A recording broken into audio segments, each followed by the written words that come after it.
शिवाजी पार्कवर भर पावसामध्ये ठाकरी तोफ धडाडली आहे। भर पावसात उद्धव ठाकरेंचं भाषण झालंय।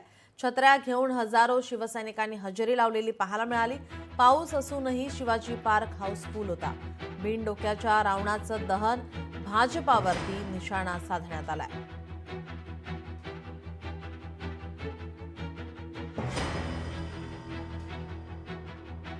आपण हे दृश्य पाहतोय। भर पावसात उद्धव ठाकरे यांचं भाषण झालेलं आहे। छत्र्या घेऊन हजारो शिवसैनिकांनी या ठिकाणी हजेरी लावली। पाऊस असूनही शिवाजी पार्क हाऊसफुल होता। बिन डोक्याच्या रावणाचं दहन करण्यात आलंय आणि या दरम्यान उद्धव ठाकरे यांनी भाजपावर निशाणा साधला।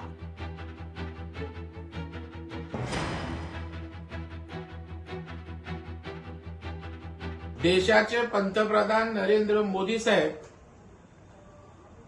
आणि पोलादी पुरुष असणारे आमच्या अमितभाई शाह यांच्याविषयी कमालीचा आकस पोटशूळ पुन्हा एकदा दिसला। अमितभाई यांची तडफदार कारकीर्द देशभक्तीनं प्रेरित झालेल्या देशवासियांनी पाहिले। देशासाठी 24 तास परिश्रम करणारा पंतप्रधान त्या ठिकाणी देशवासियांनी पाहिलाय आणि मग अशा या दोन्ही नेत्यांविषयी पोट्या करणं, त्यांना नको त्या उपमा देणं, या तुमच्या विकृत मानसिकतेचं लक्षण आहे, हे पुन्हा एकदा स्पष्ट झालंय। ज्या उद्धव ठाकरेंची शिंगच कापलेली आहेत, एक शिंग शरद पवारांकडे घाण आणि दुसरं शिंग राहुल गांधींकडे घाण ठेवलंय, त्यांनी शिंगावर घेण्याची भाषा करू नये।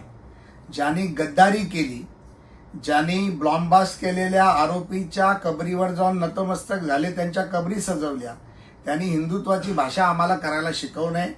मुंबई महापालिकेमध्ये उद्धव ठाकरेंना त्यांची जागा दाखवण्याचं, त्यांच्या शिवसेनेला त्यांची जागा दाखवण्याचं काम टीम देवेंद्र फडणवीस करून दाखवेल आणि उद्धव ठाकरे आणि उभाटा शिवसेनेला गाडल्याशिवाय आम्ही गप्प बसणार नाही। हिंदुत्व सोडल्यानंतर गर्दी कशी कमी होते याचं एक उत्कृष्ट उदाहरण आणि दृश्य आज शिवाजी पार्क वरती महाराष्ट्राच्या जनतेने पाहिलेलं आहे।